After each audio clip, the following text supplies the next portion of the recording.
We are live. Alright, welcome all of you who... Oh, I gotta turn this on private.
Okay, I think we're all good to go.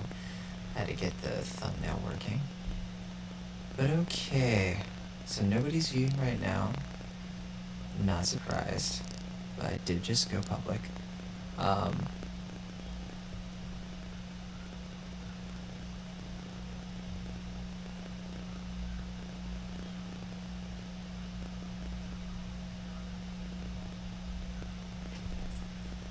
okay.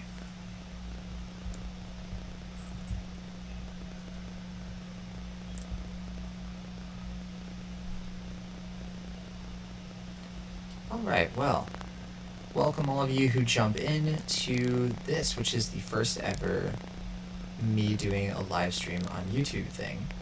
I am John Negroni, if you don't know who I am, co-host of Cinemaholics and co-founder of Cinemaholics, and I am here to talk about this HBO Max stuff.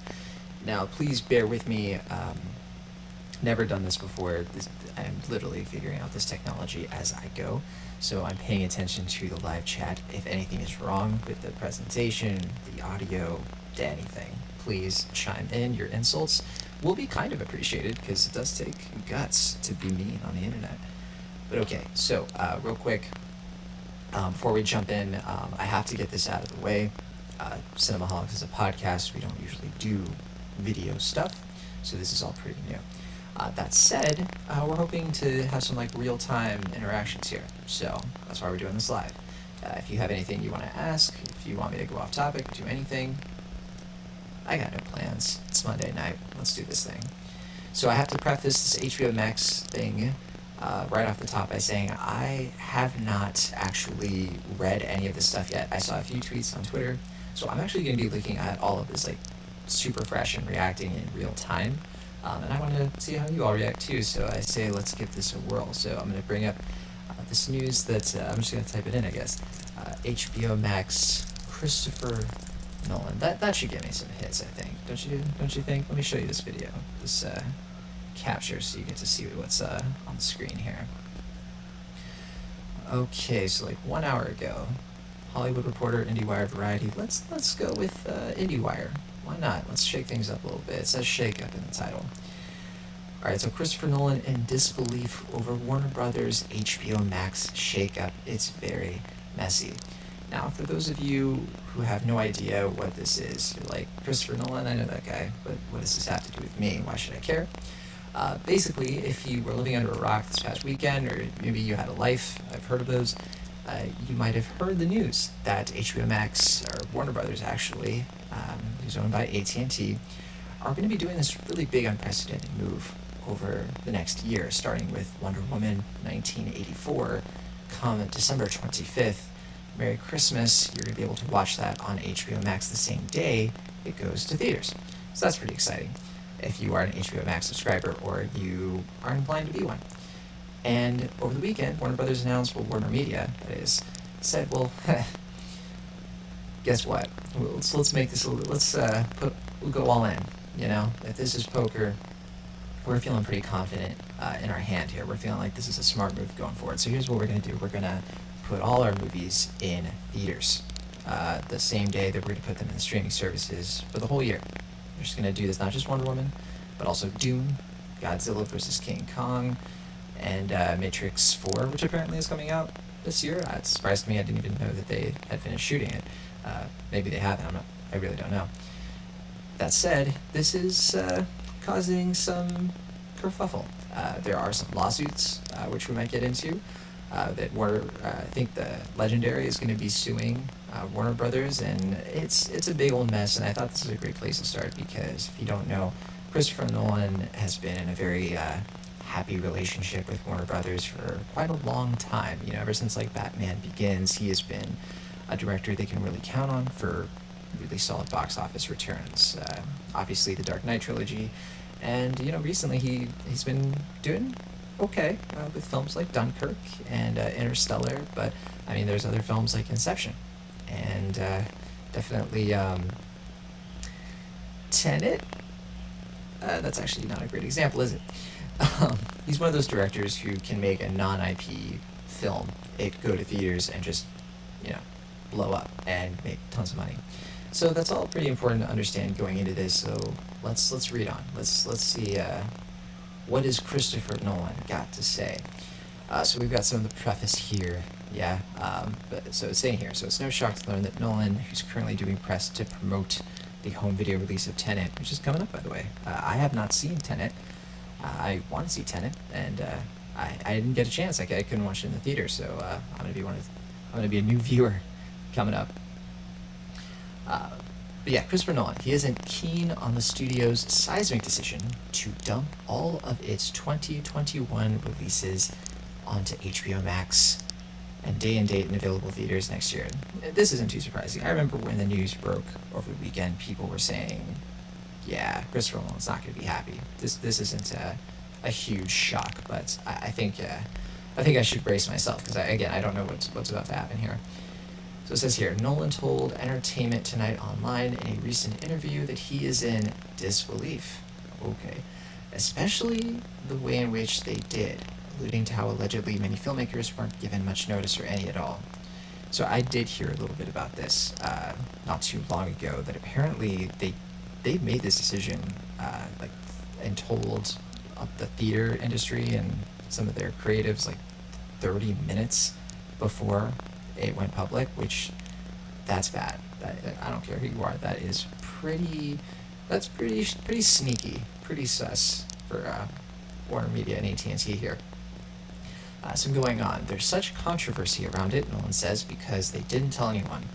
In 2021, they've got some of the top filmmakers in the world. They've got some of the biggest stars in the world who worked for years, in some cases, on these projects, very close to their hearts, that are meant to be big screen experiences. They're meant to be out there for the widest possible audiences, and now they're being used as a loss leader for the streaming service for the fledgling streaming service. Whoa, without any consultation, so there's a lot of controversy. Wow. He is laying into. You don't usually see directors being this brazen and upfront and biting really with the studios. They you do see some of it. You do get like Josh Trank once in a while, who like right after a movie that he made comes out and is not successful, he has a little bit of a hissy fit. And I guess Fantastic Four, if you didn't know that reference. But this is pretty messy because it's not even a specific movie in this case. It really is just he, as many of you know, Christopher Nolan is very pro theater, and you come from Nolan, you best not miss, I suppose. I don't know how I feel about this reaction. In some cases, I do think that it kind of comes off as like resisting the inevitable.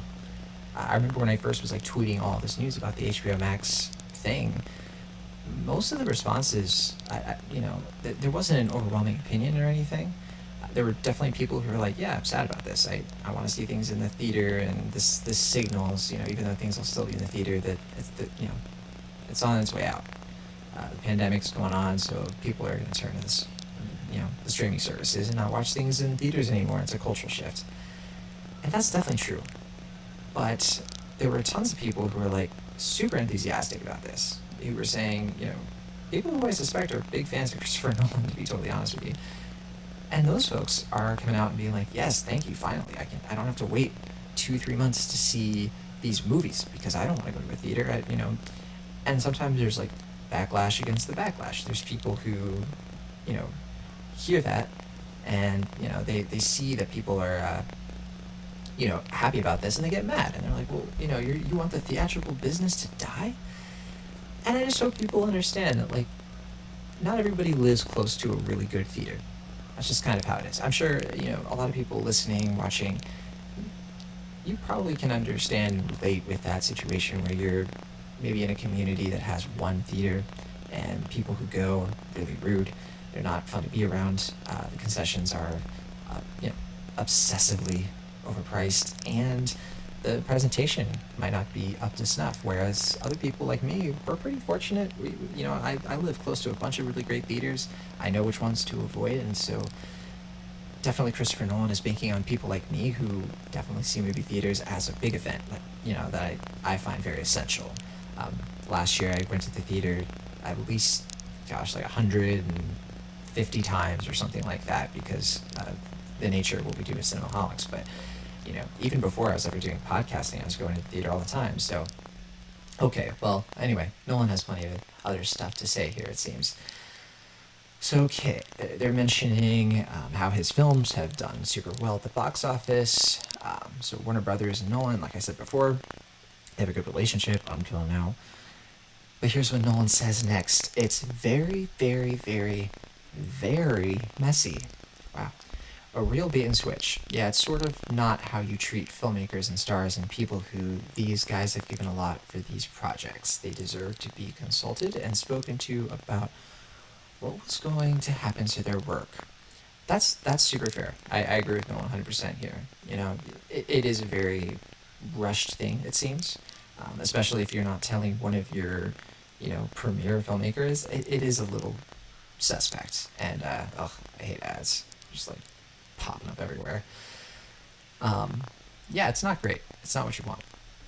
And I think the heart of what he's saying is absolutely true here. That like they should have laid some more groundwork for this. They should have really communicated with people to make sure this is the right thing to do. That said, do we really think that HBO Max is going to renege on this?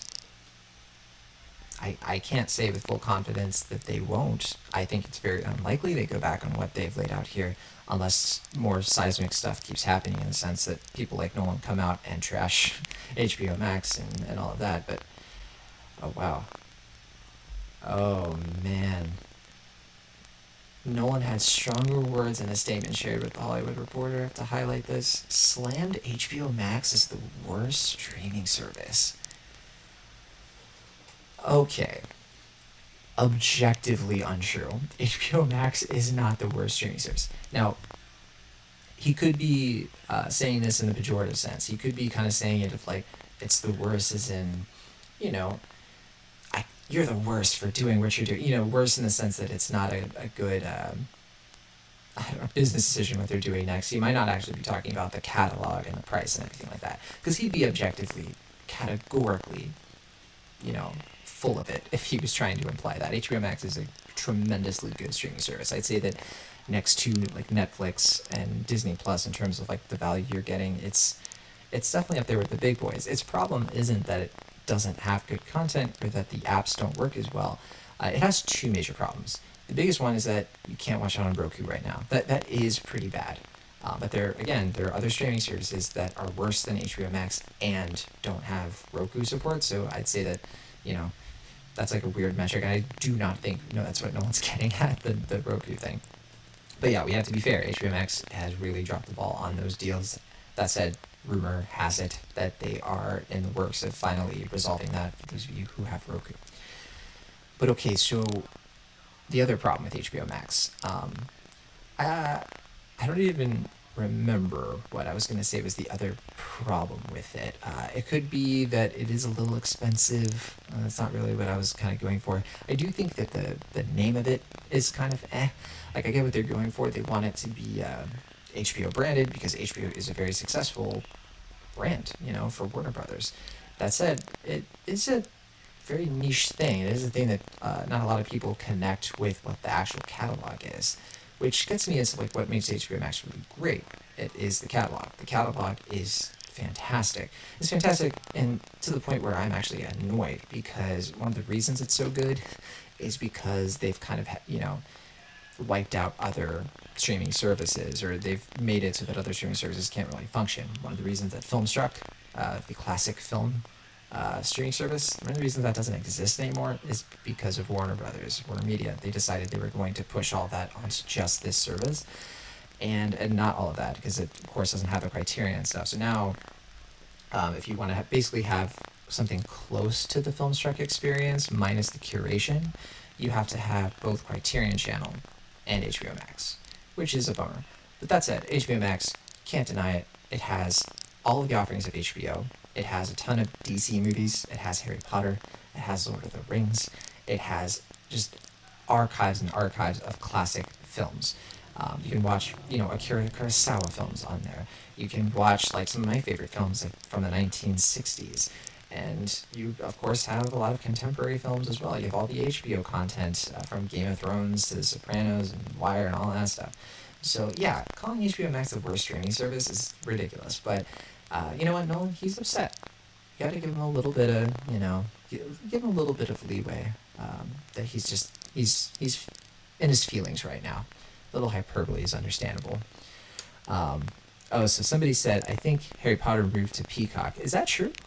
That would be crazy if true. I gotta fact check that, because I'd be very sad if that was the case. I do have Peacock, so it wouldn't be a big deal for me, but I was thinking about rewatching Harry Potter, but this J.K. Rowling stuff has been royally pissing me off. But that's a topic for another day. So, okay, Nolan, man, he just keeps talking. It's funny because sometimes Nolan, he's so coy, but in this like collection of interviews, he's pretty chatty. You can definitely tell he's upset and nervous about what's happening here. So let's see what he says. Next, some of our industry's biggest filmmakers and most important movie stars went to bed the night before thinking they were working for the greatest movie studio. Wow. And woke up to find out that they were working for the worst streaming service. Warner Brothers had an incredible machine for getting a filmmaker's work out everywhere, both in theaters and in the home. And they are dismantling it as we speak. They don't even understand what they're losing, their decision makes no economic sense, and even the most casual Wall Street investor can see the difference between disruption and dysfunction. Okay, there's a lot here. First of all, this is a textbook example of someone who has a good point, but is bearing it under the optics of how he's delivering it. To me, at least, this comes across as so much whining, and I don't even disagree with him. There are a couple things here, though, that I want to pick out. First of all, I have to reiterate, it's 100% justified to say for how he's feeling. Like, the people who, like, the day before this thought that they were, like, the situation was different from what it was. Okay. But when you layer it in with, like, they thought they were working for the greatest movie studio, and dude, relax. Like, Warner Brothers, first of all, I don't doubt that the employees there, a lot of them really love Warner Brothers, but I've met Warner Brothers employees, and a bunch of them don't have a lot of nice things to say about Warner Brothers, so I'll just put that out there. Uh, but anyway, here's what he says here. Like, I cannot, I cannot let it stand. I do think that he's justified in saying they're dismantling as we speak. Okay, fair claim. They don't even understand what they're losing. I think that they do understand a lot of what they're losing. I think they understand that they're losing a lot of risk. That's what they think. And they think that they're gaining a streaming service that could be as successful as Netflix. I think what people don't tend to really pay attention to is how much money Netflix has been making, which is pretty significant. Netflix as a streaming service doesn't make, like, in the millions. I'll double check that because I don't want to lead any of you astray. I trust you all. Pretty sure Netflix output is, like, in the billions, but I suppose fair game. Let's say Netflix yearly revenue. Let's just see what we get here on the old Google machine. Yeah, 20 billion. So I was trying to be careful here and not. I was thinking it was in the 20 billions. But I was like, it's probably like 1 or 2 billion, so I don't want to look stupid. But I look stupid anyway because I didn't trust myself, and that's bad. So anyway, Warner Brothers is looking at that. They don't assume that they could make that overnight. Let's be clear, but look at how many films made $1 billion in 2019 for Warner Brothers. How about that? Let's just look at 2019 in film. Shall we? Let's look at how many films Warner Brothers has on that list. We'll start there. So 2019 in film. This is a nifty little thing if you ever kind of want to get a snapshot of the year's Wikipedia. It's a great resource for that, sure. Warner Brothers had one film make $1 billion. It had only one film. This is highest grossing films. This is worldwide. Okay? One film on the top 10. And it was Joker. So if you're Warner Brothers, and again, I cannot let this stand. He's saying right here, their decision makes no economic sense. That could be true in some versions. You could say it doesn't make economic sense based on the marketing that they've done for the films so far, based on, like, the budgets of the films. So there is a little bit, like, I could be persuaded. Like, somebody could come to me, show me the numbers, and I could see a path to being like, yeah, there are aspects of this that do not make economic sense. Totally fair enough. But the idea that he is almost sort of implying that streaming is, and maybe I'm reading into his comments here, I'm not sure, but honestly, the idea that streaming is not, like, an economically desirable thing for Warner Brothers is ludicrous. You could be like me and think that the theatrical system is crucial. It's something that is really special to me. It's something that I do not want to lose ever. But you can't deny the reality that streaming generates a ton of revenue compared to the theatrical experience. It just does. I don't think the theatrical model, the box office for every studio, all combined measures with Netflix. That said, Netflix has a lot of debt. We have to point that out too. But so do these studios. These studios are in an extremely precarious position. And I think sometimes people like Christopher Nolan don't really fully appreciate that position that they're in. And I think that he looks at his films as sort of like juggernauts, and I've always gotten the impression from his interviews that he thinks that he's really smart because other people don't try hard enough to be smart. That's my impression of him. I hope it's not true. If I ever meet the guy, I will be very open to his charms, if you will. I doubt I will ever meet him, though, and I think that what he's saying here is very hyperbolic. And I'm saying that as somebody who was super hyperbolic over the weekend about all of this, and I am still extremely cynical about it. But I do think that he is throwing what amounts to a bit of a temper tantrum. Okay, yeah, he said to ET Online here, the pandemic as an excuse for sort of grappling for short-term advantage. That's true. And it's really unfortunate. That's true, too. It's not the way to do business, and it's not the best thing for the health of our industry. So, yeah, I can't say enough that Nolan is, he's he's saying good stuff here. He's not, he's not a doofus. He's not somebody I think is looking at the situation irrationally, honestly.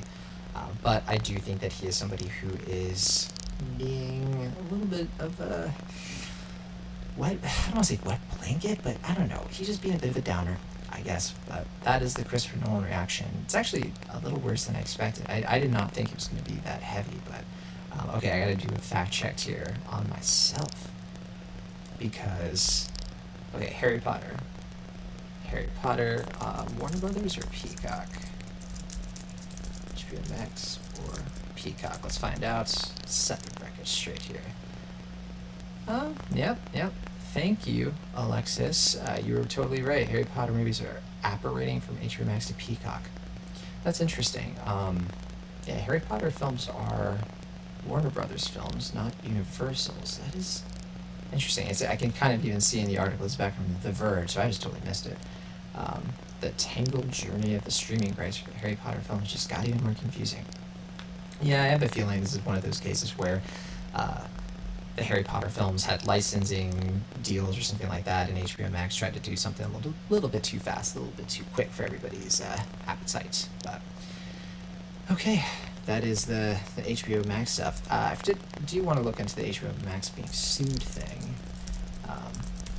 as I said I would. I just thought the Christopher Nolan stuff was so fascinating. I just wanted to get into it, but okay, here's Variety. Let's view the cache link. Those ads aren't as bad. Can I do that? Let's just do this from comicbook.com. Alright. Legendary Pictures reportedly considering lawsuit against Warner Brothers over Dune HBO Max release. Legendary's made a bunch of films you love. I can't think of any of them right now. That tells you where my mind's at. Yeah, they're clearly behind Dune here. But let's see here.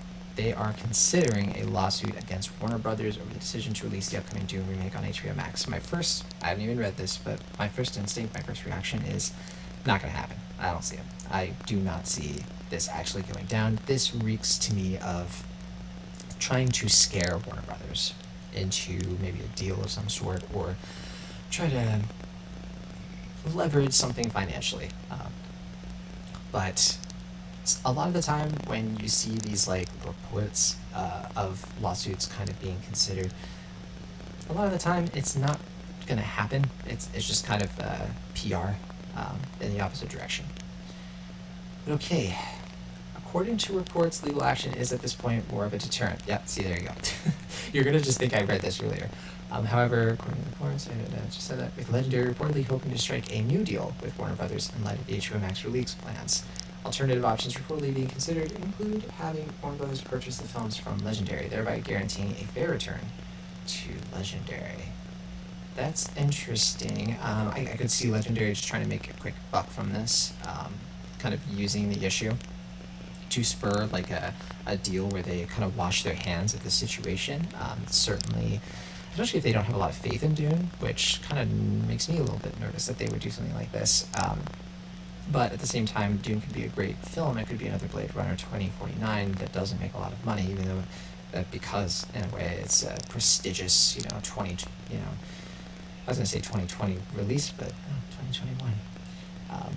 But yeah, like Blade Runner 2049, it's like a super long, heady, prestige sci-fi, and those don't tend to be box office gold. Sci-fi only tends to really do well if it is like very specific. If it's like space opera, like Star Wars or something, tends to not do super well in other regards. But okay, so alternative options.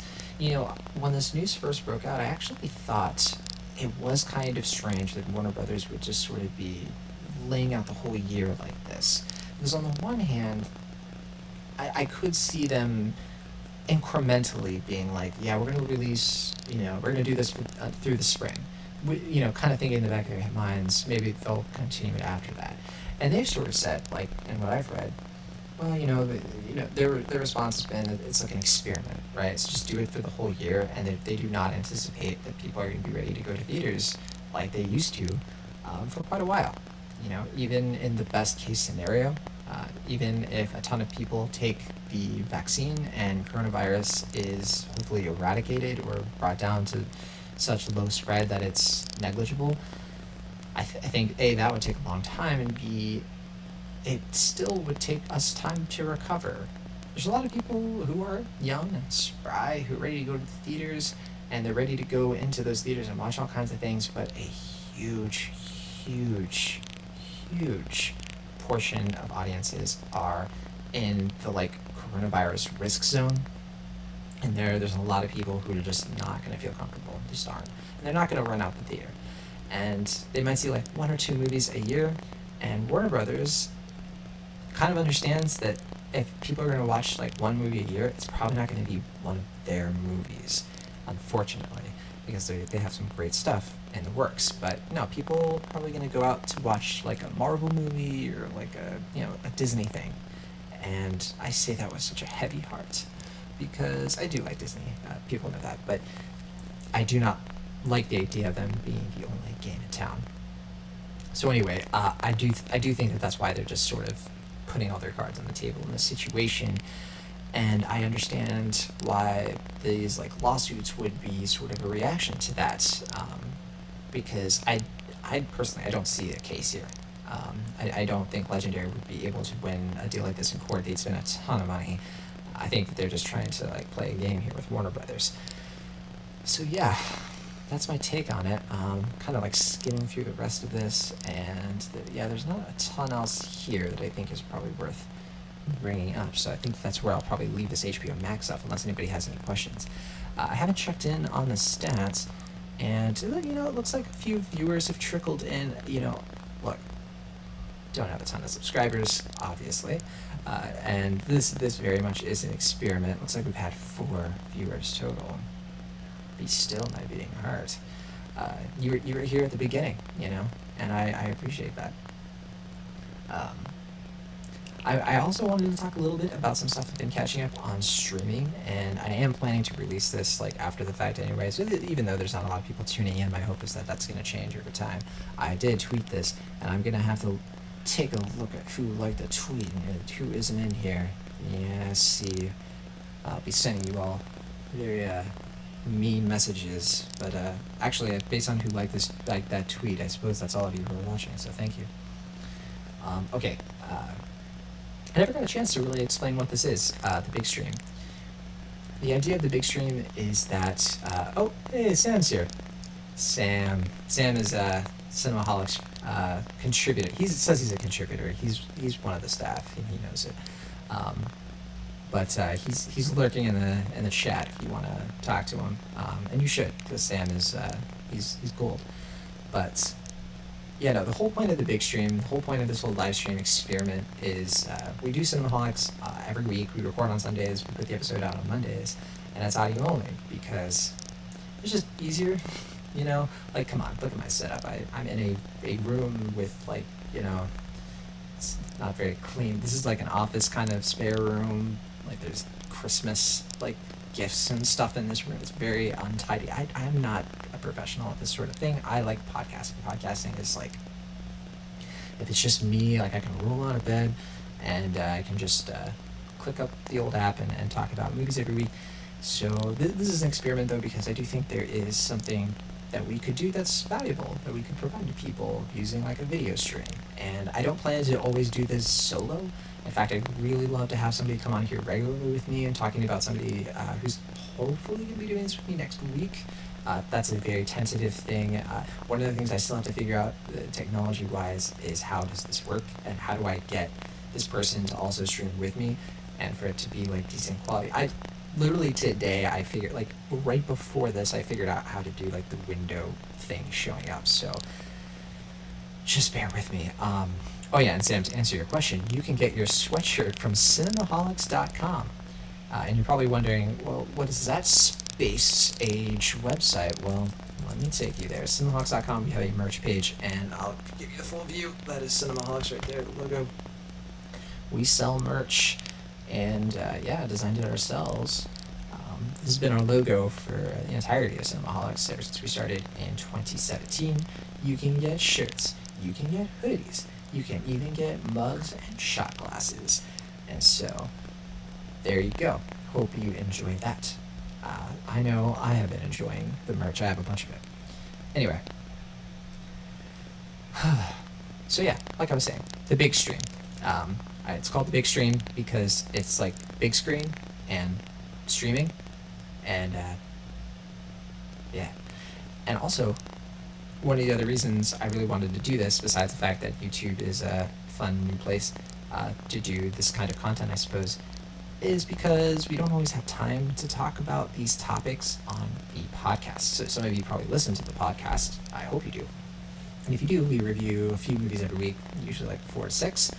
And we don't usually have time to talk about shows because we're movie based. If we do talk about shows, they tend to be miniseries. That's just how it goes. I need to remember to bring water next time. This is pretty bad. I am like getting hoarse, but I'm having fun. So yeah, anyway, there are 2 shows that I wanted to talk about, and then I will leave it there. The first one is Saved by the Bell. Raise your hands if you ever watched Saved by the Bell. Oh my gosh, look at all of those hands go up. My goodness. I did not know there were so many Saved by the Bell fans here. There is a reboot now on Peacock. I watched all 10 episodes this past week, and just kind of like bringing it up for y'all now so you could take a look. I don't know if any of you have seen the trailer, but this is a very fascinating show. It is, the whole setup is that we are kind of starting from 20 years later, I guess, like whenever, I guess it's more than 20 years, isn't it? Oh my gosh, it's like 30 years actually since Saved by the Bell finished. It finished when I was like a little kid, but I watched Saved by the Bell like a ton when I was young. Yeah, like Steven said, I'm too young. Yeah, I was 3 years old when the show ended. But that said, this is now on Peacock, and this is like a reboot kind of thing. And it has a bunch of the characters from previous. It doesn't have Screech, Dustin Diamond, and it doesn't have Belding. I forget who played Belding, actually. Dennis Haskins, that's who it is. He's in a wonderful music video, by the way, for that song Vacation, if you're ever curious what he's up to. But anyway, that's kind of an iconic show. I don't know if any of you on YouTube here have ever watched Zach Morris's Trash. I'm of the personal belief that the fact that it didn't win an Emmy is pretty embarrassing, actually. But anyway, this new show premiered on November 25th, and so that was just like a week and a half ago. And I finally caught up to it. All the episodes are out, and it is good. It's good. One of the things that I did while I was watching this show was I was literally messaging Will Ashton while he was watching How To with John Wilson, another thing that I just caught up with. And I was just like messaging him the most random dialogue from the show. Because, this show is like really well written. So the setup is that you are... Okay, Zach Morris... I gotta contain myself because it's so wacky. So Zach Morris, he's still trash, and he is the governor of California. And, which, yeah, sure. He and Kelly are still, happily married, and they have some fun with that concept. They're only in like 3 episodes, by the way. And there's like this initiative, I don't know if you can hear that, but there's a train going by. It's probably here for me. There is this new initiative where the school budgets have been cut by like billions of dollars or whatever. And as a result, a bunch of them have to close down. And a school that is like far, like an hour away from Bayside, it's in like the wrong side of the tracks, It's like the inner city school. They are merged with Bayside. So Bayside at this point is even preppier and has even more rich kid energy than it did in the 1990s. And working at that school, we have Mario Lopez as AC Slater. Once again, he is now the coach. And I was a little surprised. I did not expect this. Elizabeth Berkley has a pretty significant role in this, and she is a guidance counselor. So she got her PhD. She did her dream. She went to Stanford, and she's now like a best-selling author. It's great. And so they're like the 2 like main adults in this show, along with John Michael Higgins, who you might have seen in a bunch of great stuff. One of my favorite things he's done is definitely Community. He plays the I think he's like an accounting professor, and he's in a few episodes in the first season, and he is a delight. But he is the new principal, Principal Todman. And I'll say this: his character. If you're wondering, I was like, well, is he connected to the original show? Just wait. Partway through the season, you find out a lot more about his character, and it is just glorious, just glorious. But we don't mainly follow like the exploits of the old Saved by the Bell characters. Actually, we spend most of our time with the new students, which is what you want to do, right? And you might be thinking, okay, well, I already heard Zach Morris and Zach and Kelly, their kid. Okay, he's like the main character. He is not. He's actually like not a side character, but he's not the main focus of the show. He's a foil, right? The main character of the show is this actress right here, Askeria Velasquez. In fact, the two main characters, like I'd say like the two chief protagonists of this show, the ones we start with at least, are her and Alicia Pascual Pena, who plays Aisha Garcia, who is an Afro Latinx character. And first of all, super cool. Like, we have things like Superstore where Latinx is getting represented in like main roles, but I was watching this and I was like, have I ever seen like a major show with like a big budget like this? It could be on network TV if we were in a different, streaming era. Have I ever seen something like this where like the two main characters, like they're both Latinx women, both Latina, and it was really cool. I was super charmed by that. And as soon as they come on the scene, they're not connected to any of their characters. They're their own characters, which is great. They're really fun to watch. They're very funny, and they kind of remind me of the characters from Booksmart a little bit. They kind of got that energy. They're very smart. They're very self-aware. They're kind of straight characters for the most part, but they're also very ambitious, and they get into a lot of trouble in terms of like being sheltered, but then half being like very persistent. There's a lot of that energy, and it works here. And the setup is that this main character, Daisy, is paired up as a buddy. If you remember buddy bands from Saved by the Bell, she's paired up with Mac Morris, the son of Zach Morris, who is just like, it's a parody. Like, it is a parody of the original show. And that's why it's funny. He's a parody in the sense that he is like a heightened Zach Morris. If you thought that Zach Morris wasn't already like super heightened, buckle up. Because he is. He's like kind of like a I almost said fairy, but like a pixie character, like a magical character with like endless amounts of money, and he's very like self-unaware. Clearly these two characters are going to learn something from each other, and they're going to develop a friendship. But as we start off, they're like they don't understand each other. They're from two different worlds, and there's a bunch of other characters here. There's Jesse Spano's son, Jamie Spano, who's kind of a bit of a lunkhead, played by Belmont Cameli. And he's somebody, he's the most surprising character, actually. He starts off from this place of being very, you just think he's like a meathead. You think he's another Slater, right? And I should say, by the way, Jesse and Slater not married. They're just friends, and Jesse got married, and Slater is still like a bachelor. They haven't really explored a lot of like what Slater's been up to, aside from working at school and dating chicks and all that. But anyway. As you could kind of expect, Jessie sort of like raised her son to be like more sensitive.